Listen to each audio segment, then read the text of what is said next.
اعوذ باللہ من الشیطان الرجیم بسم اللہ الرحمن الرحیم ینادونہم الم نکم معکم قالوا بلا ولکنکم فتنتم انفسکم وتربصتم وارتبتم وغرتکم الامانی حتی جاء امر اللہ وغرکم باللہ الغرور فَالْيَوْمَ لَا يُؤْخَذُ مِنْكُمْ فِدْيَةٌ وَلَا مِنَ الَّذِينَ كَفَرُوا مَأْوَاكُمُ النَّارُ هِيَ مَوْلَاكُمْ وَبِئْسَ الْمَصِيرُ صدق اللہ العظیم رب اشرح لی صدری ویسر لی امری واحلل عقدۃ من لسانی یفقہوا قولی آمین یا رب العالمین اللہم آنس وحشتی فی قبری اللہم ارحمنی بالقرآن العظیم واجعلہ لی اماما ونورا وہدی ورحمہ اللہم ذکرنی منہ ما نسیت وعلمنی منہ ما جہلت وارزقنی تلاوتہ آناء اللیل وآناء النہار واجعلہ لی حجۃ یا رب العالمین آمین۔ مصحف کے آخر میں ایک بہت خوبصورت دعا لکھی ہوتی ہے، دعا جو میں نے آپ کے سامنے پڑھی ہے، اس کا مطلب ہمیں آنا چاہیے کہ قرآن مجید کو ختم کرنے کے بعد ہم اللہ تعالیٰ سے مانگتے کیا ہیں۔ بہت خوبصورت الفاظ ہیں، اللہم آنس وحشتی فی قبری، کہ اللہ میری قبر میں جو وحشت ہوگی اس سے مجھے مانوس کر دے۔ کسی بھی نئی جگہ پر جانے سے انسان پر جو ایک وحشت طاری ہوتی ہے، آپ کسی بھی نئے گھر میں جاتے ہیں تو اس نئے گھر کے اوپر والے حصے میں یا نیچے تہہ خانے میں آپ دن کے وقت میں بھی جاتے ہوئے اکثر گھبراتے ہیں، ڈرتے ہیں، ایک وحشت سی آپ کو جو ہے وہ محسوس ہوتی ہے۔ اور پھر ایک وقت ایسا آتا ہے کہ اسی تہہ خانے میں اور اسی اوپر کی منزل کے کسی سٹور میں آپ رات کو بھی پھر رہے ہوتے ہیں، تو کیا ہوتا ہے وہ پھر آپ اس جگہ سے مانوس ہو جاتے ہیں۔ تو قبر میں جب انسان جائے گا تو اس کے لیے بالکل نئی جگہ ہوگی، اور پھر اس کی تاریکی اور اس کی تنہائی، اس وحشت سے مانوس ہونے کے لیے اللہ سے دعا کرتے ہیں کہ اللہ ہمیں اس قبر کی وحشت سے مانوس کرتے۔ اللہم ارحمنی بالقرآن العظیم، اے اللہ مجھ پر اس قرآن عظیم کے ذریعے سے رحم فرما۔ واجعلہ لی اماما ونورا وہدی ورحمہ، اور اسے میرے لیے امام بنا دے۔ امام کس لیے ہوتا ہے کہ آپ اس کے پیچھے چلتے ہیں۔ روشنی، نور کس لیے ہوتا ہے؟ جس میں آپ راستہ دیکھتے ہیں۔ تو بہت خوبصورت الفاظ ہیں، وَاجْعَلْهُ لِي إِمَامًا وَنُورًا، پھر وَهُدًى وَرَحْمَةً، اور ہدایت بنا دے میرے لیے اور رحمت بنا دے۔ اللہم ذکرنی منہ ما نسیت، اے اللہ مجھے یاد دلا دے اس میں سے جو میں بھول گیا ہوں، وعلمنی منہ ما جہلت، اور سکھا دے مجھے اس میں سے جو میں نہیں جانتا، وارزقنی تلاوتہ آناء اللیل وآناء النہار، اور مجھے توفیق عطا کر اس کی تلاوت کرنے کی دن کے اوقات میں بھی اور رات کے اوقات میں بھی۔ واجعلہ لی حجۃ یا رب العالمین، اور اے میرے رب، اے رب العالمین، اے تمام جہانوں کے رب، اسے قیامت کے دن میرے حق میں حجت بنا۔ کیونکہ حضور صلی اللہ علیہ وسلم کا فرمان جو ہے وہ ذہن میں رہنا چاہیے کہ آپ نے فرمایا کہ القرآن حجت لک او علیک، قرآن یا تو تمہارے حق میں دلیل بنے گا یا پھر تمہارے خلاف۔ تو ہم دعا مانگتے ہیں اللہ تعالیٰ سے کہ اللہ تعالیٰ ہمارے حق میں قرآن مجید کو دلیل بنائے، حجت بنائے، اور اس کے لیے ظاہر بات ہے ہمیں قرآن مجید کو پڑھنا ہوگا، شوق سے محبت سے پڑھنا ہوگا, اسے سمجھ کے پڑھنا ہوگا, اس پر عمل کرنا ہوگا اور پھر اسے آگے پہنچانا ہوگا. اللہ تعالیٰ عمل کرنے کی توفیق عطا فرمائے. سورۃ الحدید کی 13 آیات الحمدللہ ہم نے پچھلے سبق تک مکمل کر لی تھی. آج ہم آیت نمبر 14 سے آغاز کریں گے. ینادونہم, ینادونا فعل ہے آپ کا اور علامت مضارع پیش والی ہے, تو 4 پاسبلٹیز وہ ہر دفعہ آپ کے سامنے ہونی چاہیے. باب تفعیل ہو سکتا ہے, باب مفعلہ ہو سکتا ہے, کسی بھی فعل کا مجہول ہو سکتا ہے, اگر یہ کچھ نہیں ہے تو پھر باب افعال ہوگا. نون دال اور یا مادہ ہے. صحیح غیر صحیح فعل کی تقسیم کے حوالے سے فوری طور پہ ذہن میں آنا چاہیے کہ غیر صحیح فعل ہے اور غیر صحیح فعل میں فعل ناقص, اور ناقص کی فردر تقسیم جو ہے ناقص واوی اور یائی کے اعتبار سے ناقص یائی. اس مادے کو ہم باب مفعلہ میں اگر لے کے جائیں تو باب مفعلہ کا ماضی اور مضارع کس وزن پہ آتا ہے؟ فاعل یفاعل. تو یہ بن جائے گا آپ کا نادى یا ینادی.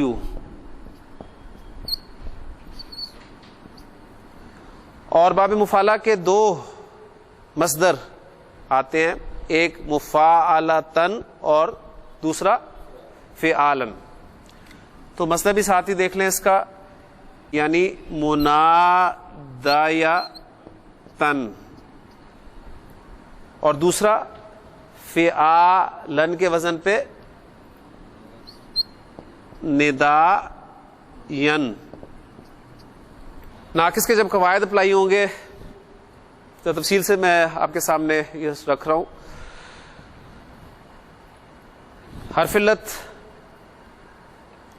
حرکت والا, پیچھے زبر, تو ہم کیا کرتے ہیں اس کو الف میں تبدیل کر دیتے ہیں. اگر واو ہو تو الف کی صورت میں لکھا جاتا ہے, اگر یا ہو تو الف مکسورہ کی صورت میں لکھا جاتا ہے. تو یہ الف مکسورہ کے طور پہ ہم لکھیں گے, یہ بن جائے گا آپ کا نادا. یا پر پیش ہو پیچھے زیر ہو تو یا ساکن ہو جاتی ہے اور یہ بن جائے گا آپ کا ینادی. نادا ینادی, یہ تو ماضی اور مضارع کے پہلے سیکھے بن گئے. مصدر پر غور کریں, یہاں بھی آپ دیکھیں گے کہ حرف علت متحرک ہے, ما قبل کیا ہے؟ زبر ہے. تو الف میں سے جب چینج کریں گے تو یہ بن جائے گا آپ کا مناداتن. اور یہاں پر قاعدہ اپلائی ہوتا ہے کہ الف کے بعد آپ کا واو یا یا آ جائے تو اسے ہم حمزہ میں تبدیل کر دیتے ہیں, تو یہ بن جائے گا آپ کا نداءن. تو نادا ینادی مناداتن یا ندان کے معنی ہوتے ہیں ندا دینا, آواز دینا, پکارنا. اسم الفاعل اور اسم المفعول اگر ہم بنائیں اس فعل سے تو ثلاثی مزید فی ابواب میں آپ کو پتہ ہے اسم الفاعل اور اسم المفعول کس سے بنتے ہیں؟ مضارع کے پہلے سیغے سے بنتے ہیں. پہلا سیغہ ینادی ہے, اسم الفاعل بنائیں گے تو علامت مضارع ہٹ جائے گی, میم پیش والا لگ جائے گا اور عین کلمہ کو زیر دی جائے گی, وہ پہلے ہی ہے اس پہ, اور لام کلمہ پر تنوین آ جائے گی, تو یہ بن جائے گا منادیون. پھر یہ منادن بن جائے گا, یعنی منادی, ندا دینے والا. وہ الفاظ ذہن میں لائے سورہ آل عمران کی آخری رکوع کے حوالے سے, ربنا اننا سمینا منادین ینادی للایمان. تو وہاں پر حالت نصب میں اس کا اسم الفاعل جو استعمال ہوا ہے. پھر اسم المفعول اگر ہم اسے بنائیں تو رولز, قواعد کیا ہے؟ اسم الفاعل میں ہم عین کلمہ کو زیر دیتے تھے, اسم المفعول میں عین کلمہ پر ہم زبر لگا دیں گے تو یہ بن جائے گا منادیون. پھر یہ بن جائے گا منادا, اور منادا آپ کو پتا ہے کسے کہتے ہیں؟ جسے ندا دی جائے. تو منادا ہم نے حرف ندا جب ٹاپک پڑھا اپنا اس میں یہی پڑھا ہے کہ منادا جب آپ کا مضاف ہو تو وہ کس حالت میں آتا ہے؟ نصب میں استعمال ہوتا ہے. ٹھیک، یا عبد اللہ، اے عبداللہ، یعنی منادہ مضاف آپ کا منصوب ہوتا ہے. تو یہاں پر سیغہ آ رہا ہے ینادونا، نادا ینادی، ینادی اسے جمع کا سیغہ بنے گا ینادیونا.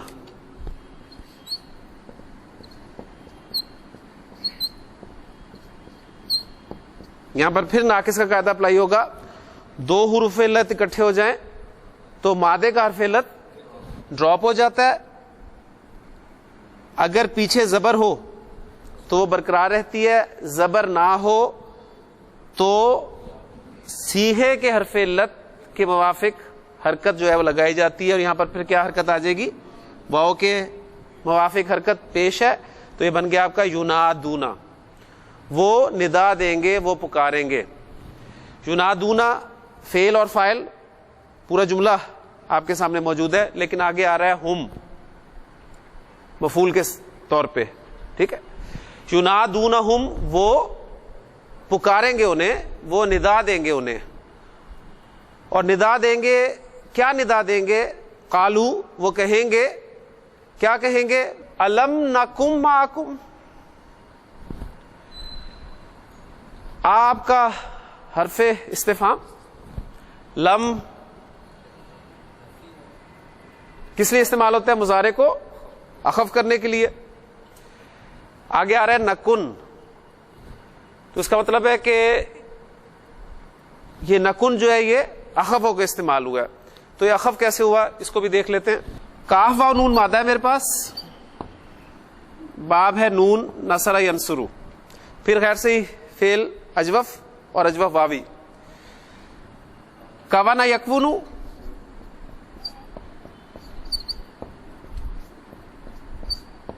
اور چینجز کے بعد کانا یکونو.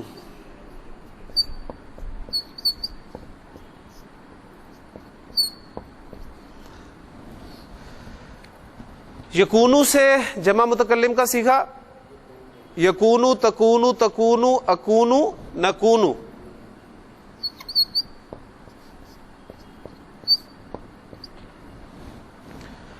نکونو اس سے پہلے لم لگا، تو لم نے کیا کرنا ہے؟ مضارع کو اخف کرنا ہے. مضارع جب اخف ہوتا ہے تو کیا ہوتا ہے؟ پہلی قسم کے سیغے جو ہے، جو ہم نے مضارع گردان کو سیغوں میں تقسیم کیا تھا، اس میں پہلی قسم کے سیغوں میں کیا ہوتا ہے؟ لام کلمہ جو ہے وہ ساکن ہو جاتا ہے. یہ آپ کا بن گیا نکون. دو ساکن اکٹھے ہو گئے تو ایک ساکن کو ڈراپ کر دیا جاتا ہے، اور زور کس پہ چلتا ہے؟ کمزور پر. اور کمزور کون ہے؟ حرف علت واو، اسے ہم ڈراپ کر دیں گے تو یہ آپ کا بن گیا نکن. تو لم نکن، الم نکن، کیا ہم نہیں تھے؟ معکم، ما آپ کا ظرف، اور ظرف آپ کو پتہ ہے مضاف ہو کر استعمال ہوتا ہے. معکم تمہارے ساتھ، مضاف مضاف الیہ. الم نکم معکم، کیا ہم تمہارے ساتھ ہی نہیں تھے؟ کانا یکونو، آپ کو پتہ ہے کہ اس کی ترکیب بھی ساتھ ساتھ جو ہے وہ ذہن میں ہونی چاہیے. کانا یکونو جب فعل استعمال ہوتا ہے تو اس کا ایک اسم ہوتا ہے اور ایک خبر ہوتی ہے. نکن اس میں اسم، اس کے اندر ضمیر، وہ اس کا اسم ہے. اور معکم یہ اس کی خبر بن رہی ہے. یعنی خبر کیا ہے؟ شبہ جملہ، جار مجرور یا ظرف.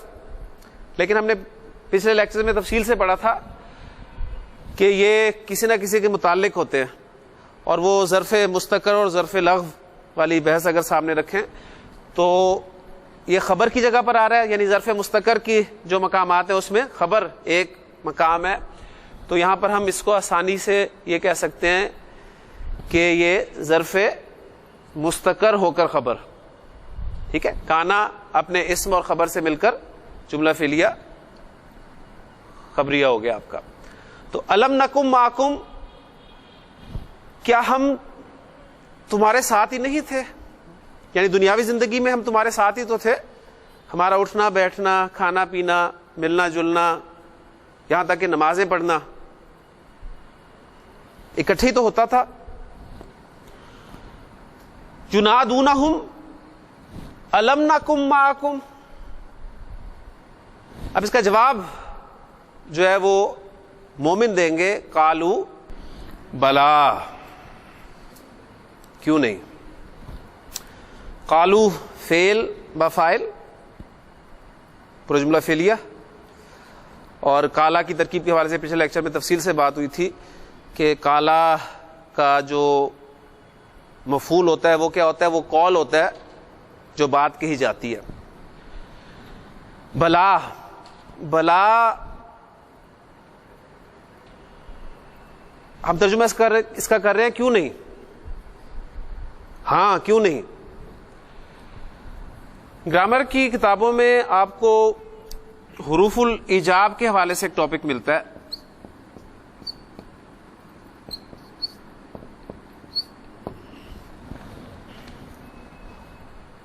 اور حروف الایجاب جو ہیں یہ گرامر والے 6 گنواتے ہیں.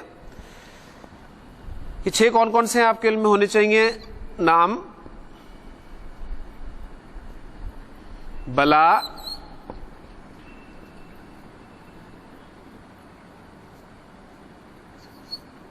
ای،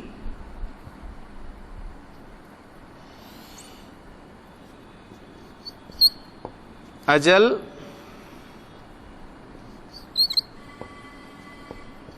جیر،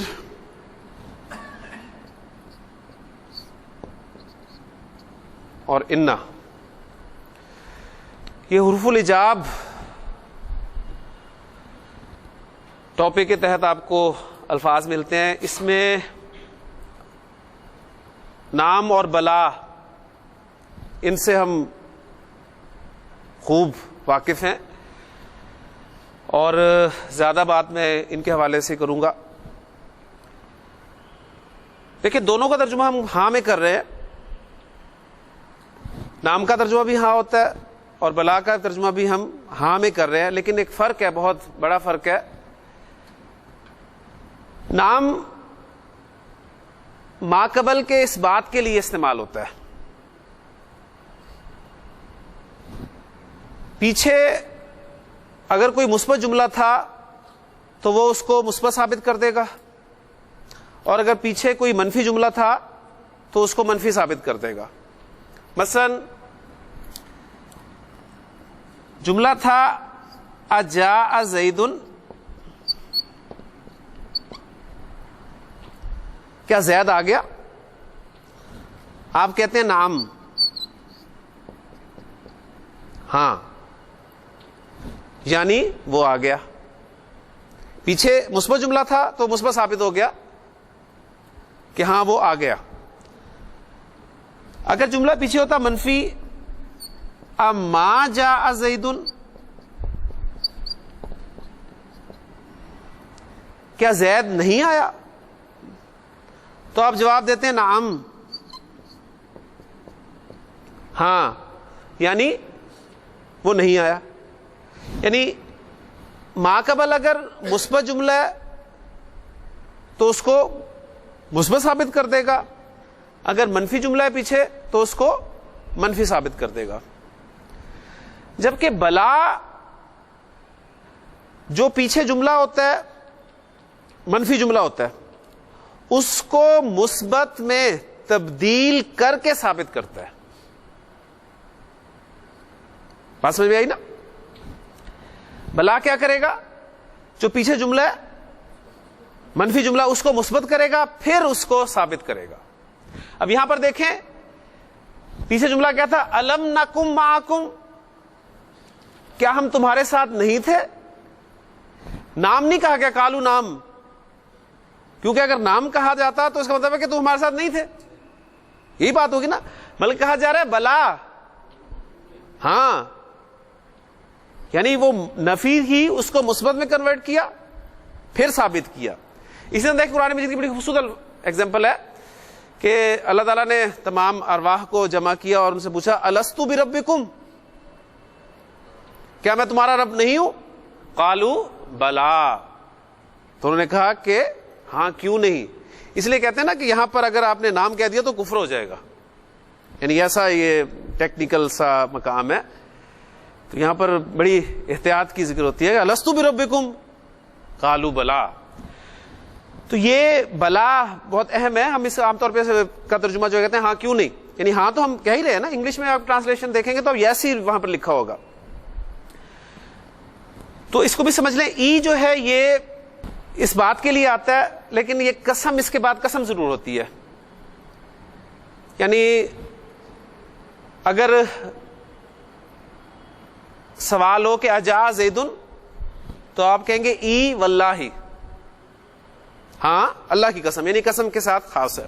اور باقی رہ گیا 3, اجل, جیر اور انا. یہ اصل میں خبر کی تصدیق کے لیے آتے ہیں, یعنی یہ سوال نہیں ہوتا, صرف اس کو خبر کو کنفرم کرنے کے لیے یہ تینوں استعمال ہوتے ہیں. جس طرح ہم اردو میں کہتے ہیں کہ کسی نے خبر دی کہ زید آ گیا, تو ہم کہتے ہیں بالکل جناب, ہاں جی جناب, اس طرح کر کے اس لیے یعنی خبر کو کنفرم کرنے کے لیے استعمال ہوتے ہیں. تو بہرحال ہمارے سبق کے متعلقہ جو ہیں وہ یہ 2 اہم ہیں. ہم جب جملہ اسمیہ سوالیہ پڑھتے ہیں تو اس میں ہم نام کو اکثر یوز کرتے ہیں, لا کو یوز کرتے ہیں. بلا غالباً تفصیل سے ہم نے استعمال نہیں کیا تھا, تو آج اس کے حوالے سے بات ہو گئی, تو یہ بھی آپ کے علم میں ہونا چاہیے. قالو وہ کہیں گے بلا, کیوں نہیں.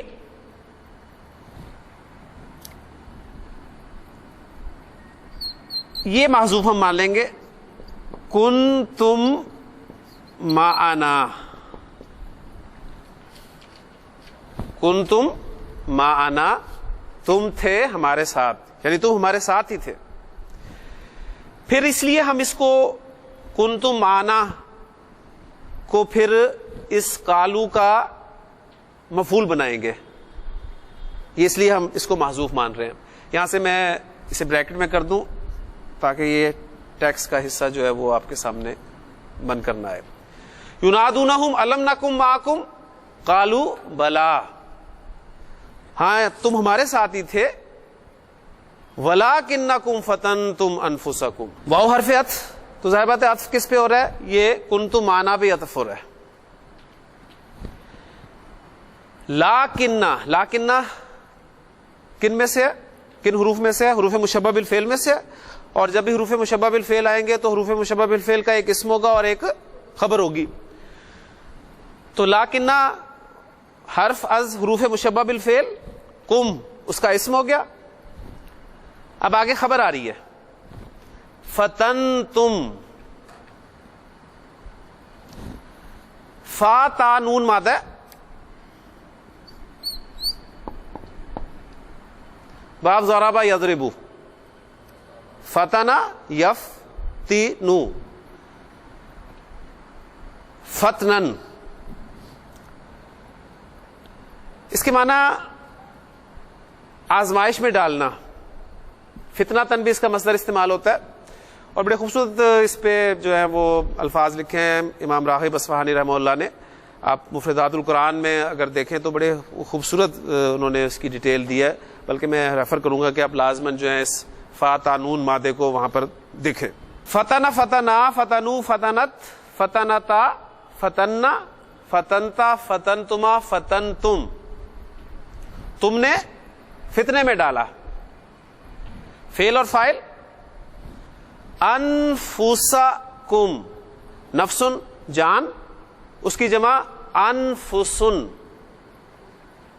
انفسن کس وزن پہ ہے, جمع مکسر جب بھی آئے گی تو وزن جو ہے وہ آپ کے علم میں ہونا چاہیے, اور پھر 1-2 الفاظ اگر اس وزن پہ مزید آپ بنا لیں تو بہت اچھی بات ہے, اسے کنفرم ہو جاتا ہے قاعدہ بھی اور اس کا وزن بھی. یعنی وزن بن رہا ہے یہ نفسن انفسن. وزن کون سا بن رہا ہے, افعلن کا وزن, افعلن. ہاں جی, اس وزن پہ کوئی اور جمع آپ کے ذہن میں ہے, عینن سے بنائیں, آیونن, عینن کی جمع آیونن. پھر ہم نے پچھلے لیکچر میں یدن کی جمع کی تھی, یاد ہے, آئی دویون, ایدویون تھا, جسے پھر ہم نے پورا ایدن بنایا تھا. پوری ڈیٹیل میں نے آپ کو دی تھی, وہ نوٹس میں آپ کے پاس لکھی ہوگی, وہاں پر آپ دیکھ سکتے ہیں. تو افعلن کے وزن پہ یہ انفسن ہے. انفسن مضاف بن کر آ رہا ہے تو الف لام داخل نہیں ہوگا, اعراب ہلکا ہوگا. انفسو رہ گیا اور مضاف الیہ ضمیر, انفسکم تمہاری جانیں, اور تمہاری جانیں اگر مفعول کے طور پہ استعمال ہوں گی تو انفسکم, تو یہ مضاف الیہ آپ کا مرکب اضافی ہو کے مفعول بن رہا ہے. فعل اپنے فاعل اور مفعول سے مل کر جملہ فعلیہ خبریہ ہو کر لاکنہ کی خبر بن گیا. وَلَٰكِنَّكُمْ فَتَنْتُمْ أَنفُسَكُمْ, لیکن تم نے فتنے میں ڈالا اپنے آپ کو, تم نے خود اپنے آپ کو فتنے میں ڈالا. اب اس پورے جملے کو ہم عطف قرار دیں گے, یعنی معطوف بنا دیں گے کنتم آنا پر. ٹھیک ہو گیا. را با صاد مادہ, اس کو باب تفاعل میں پھینکے. را با صاد باب تفاعل کیا بن جائے گا؟ تربسا یتربسو, تربسا یتربسو, تربس. تربس کے معنی ہوتے ہیں انتظار کرنا.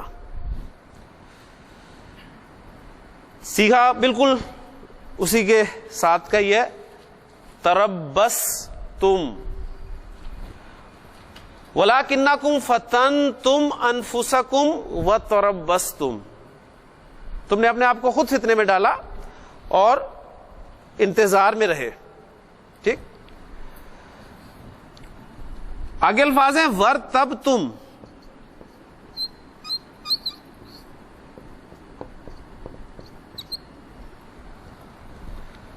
واو حرف عطف, یعنی اس کا تربستم, اس جملے کو ہم فعل اور فاعل پورا جملہ فعلیہ ہم اس کو اس پہ معطوف کر دیتے ہیں.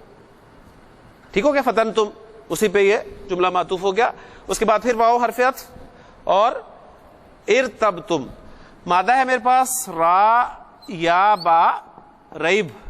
ریب آپ کو پتا ہے اس کے معنی ہوتے ہیں شک. باب افتعال میں جب یہ آئے گا تو اسے دیکھ لیتے ہیں ذرا. باب افتعال کا ماضی مضارع افتعل یفتعل, یعنی ارتیب یرتیب, ارتیب یرتیب, ارتیابن. قواعد اپلائی کریں گے. حرف علت متحرک اجوف کے قواعد اپلائی ہوں گے کیونکہ مادہ اجوف ہے, اجوف یائی. حرف علت متحرک ما قبل فتحہ تو الف میں چینج ہو جائے گا اور یہ آپ کا بن گیا ارتابا. حرف علت متحرک ما قبل فتحہ الف میں چینج ہو جائے گا اور بن جائے گا یرتابو. ارتابا یرتابو, ارتیا بن. شک میں پڑھنا, یعنی شک میں ڈالنا نہیں, شک میں خود پڑھنا, یہ ارتیاب کے معنی ہے. ارتابا ارتابا ارتابو, ارتابت ارتابتا. ٹھیک. پوری گردان کریں گے تو پھر ارتبتم ورتبتم, اور تم شک میں پڑ گئے, یعنی دین کے بارے میں تمہیں پھر شک ہونے لگ گیا. اس کو بھی ہم عطف کر دیں گے اس جملے پر. وَلَٰكِنَّكُمْ فَتَنْتُمْ أَنفُسَكُمْ وَتَرَبَّصْتُمْ وَارْتَبْتُمْ وَغَرَّتْكُمُ الْأَمَانِيُّ حَتَّىٰ جَاءَ أَمْرُ اللَّهِ. غرتکم, غین را را مادہ, غیر سے فعل, پھر غیر سے فعل آ گیا آپ کا مضاعف. باب نصر ینصرو, غرر یغررو, چینجز کے بعد غرہ یا غرو, غرہ یا غرو, غرورن, دھوکے میں ڈالنا. غرہ غرہ غرو غرت, اس مؤنث نے دھوکے میں ڈالا. کم مفعول تمہیں, اب مؤنث کون ہے؟ الامانیو, حالت رفع میں آ رہا ہے تو اس کا فاعل ہے. یعنی الامانیو کیا ہے؟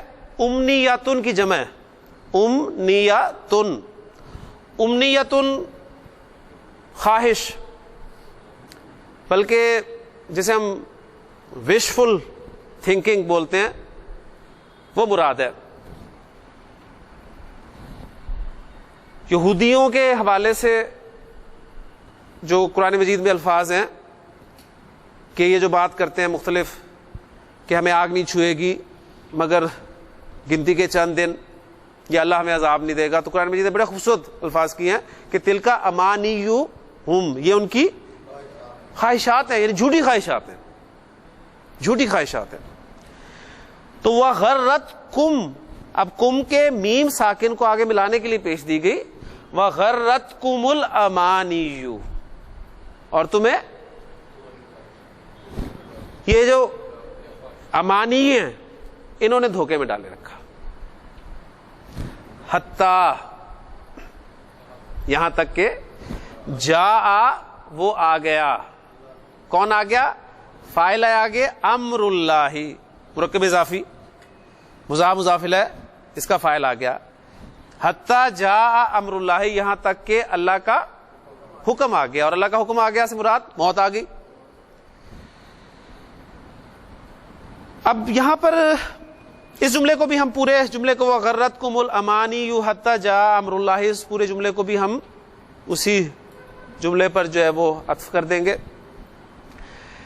یہاں پر نوٹ کر لیں کہ گرامیٹیکلی جو ہم نے اب ٹاپک چھیڑا ہوا ہے ترکیب والا، وہ ہمارے سامنے اچھی طرح واضح ہونا چاہیے، کلیئر ہونا چاہیے۔ حتیٰ ہم نے پیچھے جو جملے کیے ہیں اس میں مضارع کے ساتھ استعمال ہوا تھا، اور مضارع جو ہے وہ خفیف ہو کے استعمال ہوا تھا، اور میں نے تفصیل سے بات کی تھی کہ حتیٰ مضارع کو خفیف کرنے والے حروف میں سے نہیں ہے، یہ تو حرف جر ہے، اصل میں اس کے بعد ایک ان جو ہے وہ ہڈن ہوتا ہے، محذوف ہوتا ہے، جو مضارع کو خفیف کرتا ہے۔ تو یہاں پر بھی یہی سچویشن ہے، حتیٰ کے بعد ایک ان جو ہے وہ چھپا ہوا ہے، ہڈن ہے، اور ان جاء امر اللہ، یعنی وہ پھر آپ کا ان حرف کون سا ہے؟ حرف مصدر،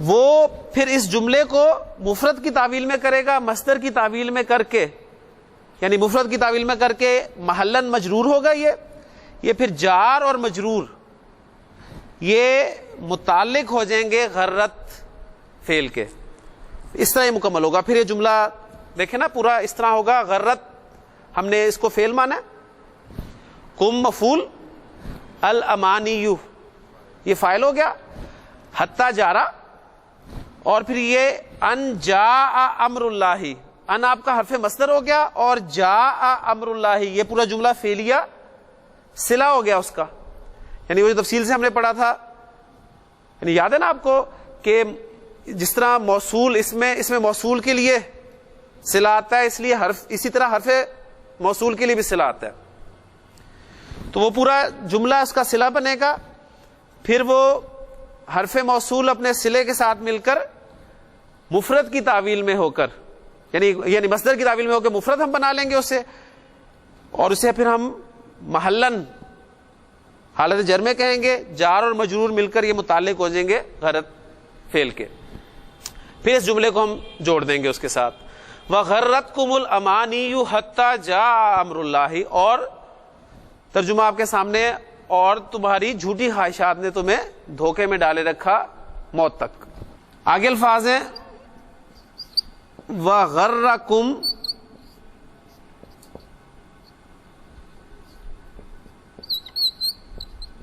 باللہ الغرور، فعل وہی آ گیا، غرہ یغرو، غرورن، غرور غین کی پیش کے ساتھ یہ مصدر بن رہا ہے، یعنی دھوکے میں ڈالنا،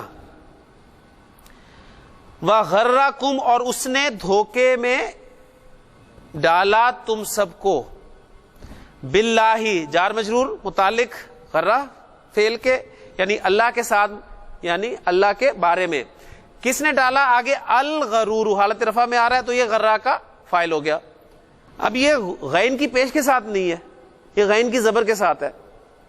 تو غرورن کون سا وزن ہے؟ فعولن. اور فعولن آپ کو پتا ہے مبالغے کا وزن ہے.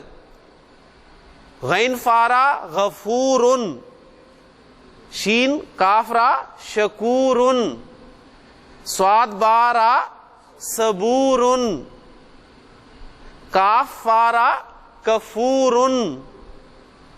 بات سمجھ میں آ گئی نا؟ تو یہ مبالغے کے جو ہیں وہ مختلف الفاظ میں نے آپ کے سامنے بیان کیے ہیں. تو یہاں پر غرور بہت زیادہ دھوکہ دینے والا، بار بار دھوکہ دینے والا. اور پھر ال لگ گیا تو یہاں پر مراد پھر اس سے شیطان ہے. وَغَرَّكُمْ بِاللَّهِ الْغَرُورُ، اور تمہیں دھوکے میں ڈالے رکھا اللہ کے بارے میں شیطان نے، اس شیطان نے. يُنَادُونَهُمْ أَلَمْ نَكُنْ مَعَكُمْ، وہ انہیں ندا دیں گے، پکاریں گے، پکار کے کہیں گے کیا ہم تمہارے ساتھی نہیں تھے؟ قالو، تو مومن کہیں گے بلا، کیوں نہیں، ہاں تم ہمارے ساتھی تھے. وَلَكِنَّكُمْ فَتَنْتُمْ أَنفُسَكُمْ، لیکن تم نے خود اپنے آپ کو فتنے میں ڈالا. وَتَرَبَّصْتُمْ، اور تم انتظار کرتے رہے. وَارْتَبْتُمْ، اور تم دین کے بارے میں شک میں پڑے رہے، پتہ نہیں صحیح ہے بھی کہ نہیں ہے، محمد صلی اللہ علیہ وسلم جس کی خبر دے رہے ہیں آخرت ہوگی بھی کہ نہیں ہوگی. وَغَرَّتْكُمُ الْأَمَانِيُّ، اور تمہیں تمہاری جھوٹی خواہشات نے دھوکے میں ڈالے رکھا. اب یہ کیا خواہشات ہیں؟ جب ان آیات کو ہم دیکھتے ہیں تو ذرا سا غور کرتے ہیں تو کچھ اپنے سے مختلف تصویر نظر نہیں آتی. اللہ تعالیٰ نے قرآن مجید میں مال اور اولاد کو فتنہ قرار دیا ہے، آزمائش. اللہ نے ہمیں آزمائش میں ڈالا ہے، مال دیا، اولاد دی، اس کی وجہ سے اللہ تعالیٰ نے ہمیں آزمائش میں ڈالا. اب ہم نے اپنے آپ کو آزمائش میں، فتنے میں کیسے ڈالا؟ ان پر ضرورت سے زیادہ اپنا وقت، اپنی توجہ دے کر. تو ہمارے لیے فتنہ ہے. ویسے قرآن نے کہا کہ یہ فتنہ ہے، مال اور تمہاری اولاد تمہارے لیے فتنہ ہے، آزمائش ہے.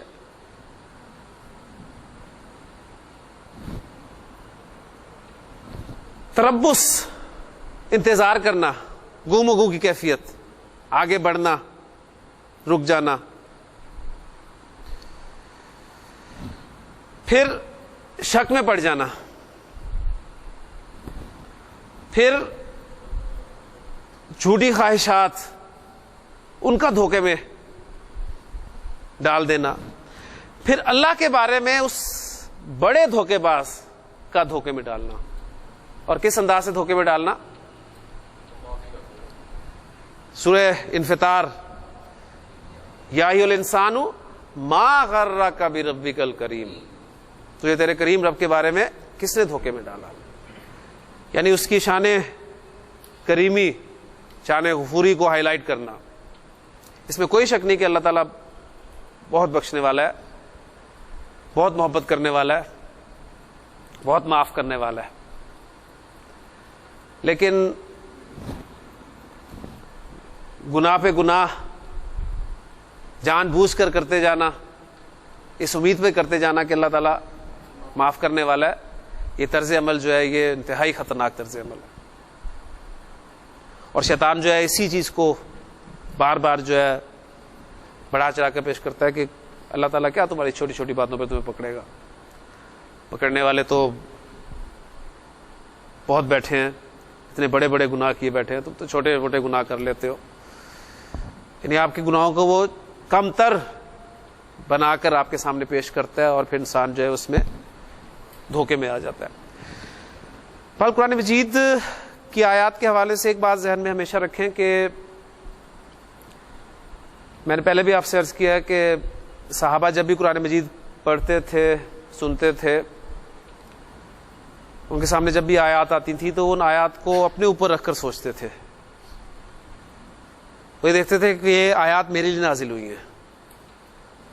لیکن ہماری بدقسمتی یہ ہے کہ ہم قرآن مجید جب بھی سنتے ہیں پڑھتے ہیں آیات ہمارے سامنے آتی ہیں تو ہم ہمیشہ یہی کہتے ہیں کہ یہ صحابہ کے لیے نازل ہوئی تھی.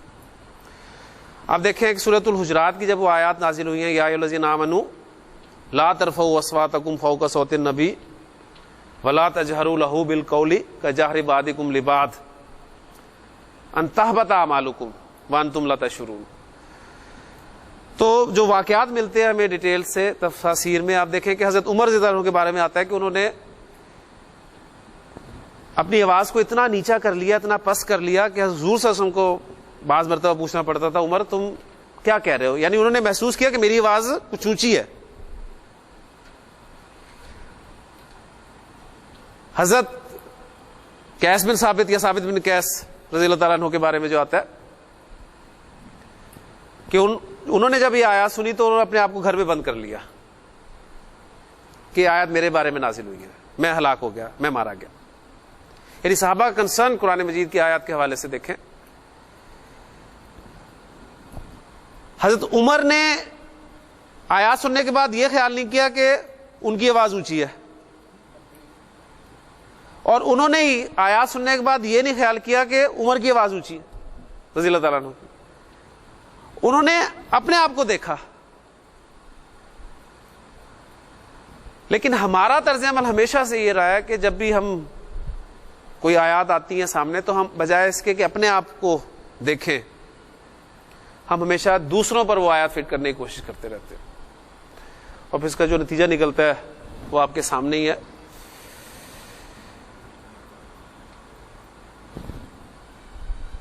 تو بہت اہم آیات ہیں یہ. ہماری تصویر کچھ مختلف نہیں ہے ان آیات سے. بہر اللہ تعالیٰ محفوظ فرمائے. جب بھی ہم تفسیر پڑھیں گے تو ظاہر بات ہے ہمیں پتہ چلے گا کہ جی یہ منافقین کے بارے میں آیات نازل ہوئی ہیں، اور جیسے ہی منافقین کا تذکرہ آتا ہے تو ہم اپنے آپ کو بالکل فارغ کر لیتے ہیں کہ ہمارا تو تعلق ہی نہیں ہے ان سے، ہم تو پکے مومن ہیں. بہرحال اس لیے حضور صلی اللہ علیہ وسلم نے علامات بتا دی منافقین کے کہ منافق کی نشانیاں کتنی ہیں. ایک حدیث میں 3 بتائیں، ایک حدیث میں 4 بتائیں. وہ جائزہ خود اپنا لینے کے لیے میں تو سمجھتا ہوں کہ وہ علامات اگر غور کروں تو مجھ میں بھی وہ علامات میں محسوس کرتا ہوں کہ میرے اندر بھی علامات پائی جاتی ہیں. طرز عمل ہمارا منافقین جیسا ہو جاتا ہے. پر اللہ تعالیٰ اس مشابہہ سے بھی بچنے کی توفیق عطا فرمائے ہمیں. اس جملے کو کر لیں، ہم یہ جملے بنائے ہیں ترکیب کے حوالے سے کہ وغرکم باللہ الغرور. اس جملے کو یعنی غرہ فعل، کم مفعول، با حرف جر، اسم اللہ مجرور جار مجرور متعلق فعل کے، اور الغرور فاعل. فعل اپنے فاعل، مفعول اور متعلق سے مل کر جملہ فعلیہ خبریہ ہو کر اسے ہم معطوف کر دیں گے اس پچھلے جملے پر. ٹھیک ہو گیا؟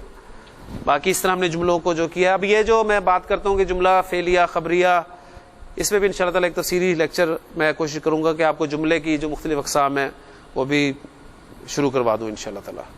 فَالْيَوْمَ لَا يُؤْخَذُ مِنْكُمْ فِدْيَةٌ وَلَا مِنَ الَّذِينَ كَفَرُوا.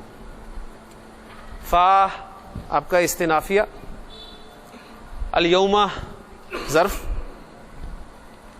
لا یؤخذو حمزہ خا زال مادہ آپ کا، اخذا یاخذو باب نصر ینصرو سے آتا ہے پکڑنا لینا ان معنی میں، اور یہ ہے آپ کا یفعلو کے وزن پر، مجہول فعل ہے.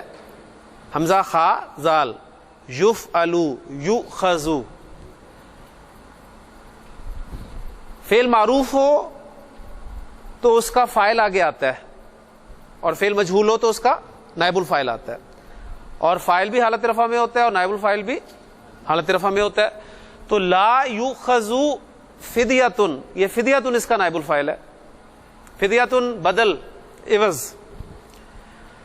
لا یؤخذ فدیۃ کوئی فدیہ نہیں لیا جائے گا. نکرہ کے ساتھ ترجمہ کریں گے تو آپ کو سمجھ آئے گی صحیح بات.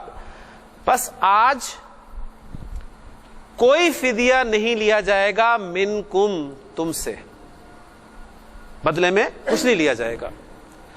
یہاں پر ایک چھوٹا سا پوائنٹ ہے کہ یہاں پر یؤخذو استعمال ہوا ہے صیغہ نمبر 1, جبکہ آپ کا نائب الفاعل جو ہے وہ مؤنث ہے. فعل مذکر استعمال ہوا ہے. اس کی وجہ ذہن میں ہے کسی کے کیوں ایسا کیوں ہے؟ کیونکہ چاہے فعل مجہول ہی کیوں نہ ہو, قواعد تو وہی لاگو ہوتے ہیں نا اس پہ. بالکل یہ غیر حقیقی مؤنث وہ صورت ہے. دوسرے یہ بھی کہ فاصلہ بھی آ گیا بیچ میں, تو دونوں چیزیں آپ کے سامنے ہونی چاہیے. الیوما اس کو ہم یہ ظرف بنایا اس کا, لا یؤخذو کا, منکم جار مجرور متعلق ہو گئے اس فعل کے, اور فدیتن اس کا نائب الفاعل ہو گیا. یہ آپ کا جملہ فعلیہ خبریہ بن گیا. فالیوم لا یؤخذ منکم فدیتن, عطف ہو رہا ہے ولا من الذین کفروا.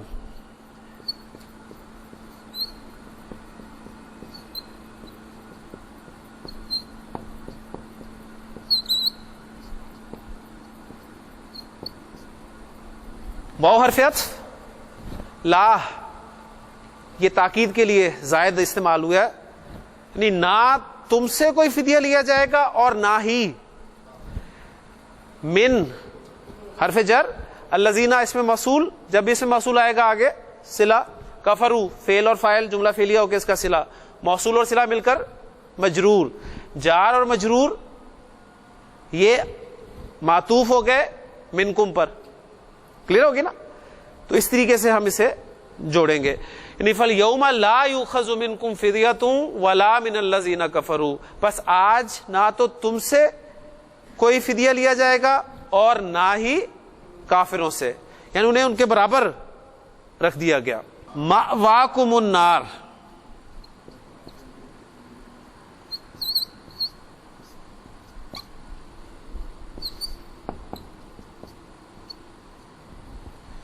حمزہ واو یا مادہ, اس سے اسم ظرف مفعل کے وزن پہ بنائیں, کیا بنے گا؟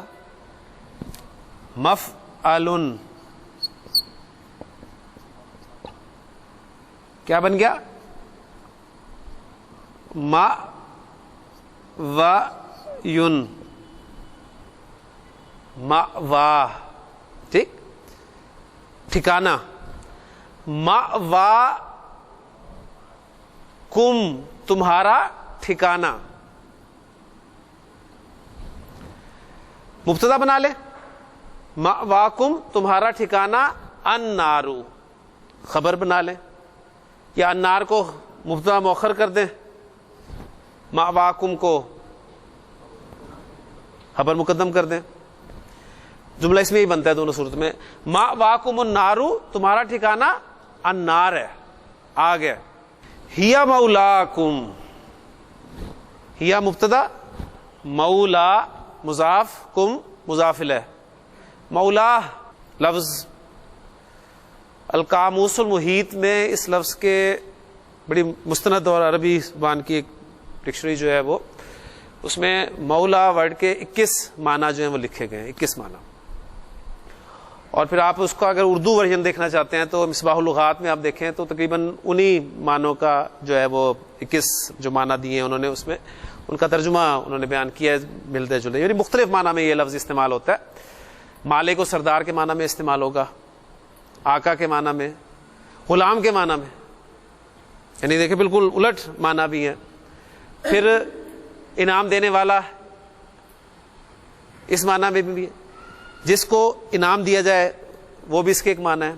ساتھی, پڑوسی, بیٹا, بھانجا, چچا, 20-21 معنی آپ کو ملیں گے. اور پھر جب اس طرح کے الفاظ ہوتے ہیں جو کثیر المعنی الفاظ ہوتے ہیں, ان میں پھر لازماً جو ہے وہ آپ کو سیاق و سباق سے یا اسی جگہ پر, یعنی فصیح کلام میں آپ کو لازماً کوئی نہ کوئی قرینہ مل جاتا ہے جس سے اس کے معنی جو ہیں متعین ہو جاتے ہیں. تو یہاں پر اس کے معنی آ رہے ہیں ہیا مولاکم, وہ تمہارا ساتھی ہے, وہ تمہارا ساتھی ہے، وہ تمہارا دوست ہے. یا مولاکم، وہ تمہارا ساتھی ہے. وبئس المصیر،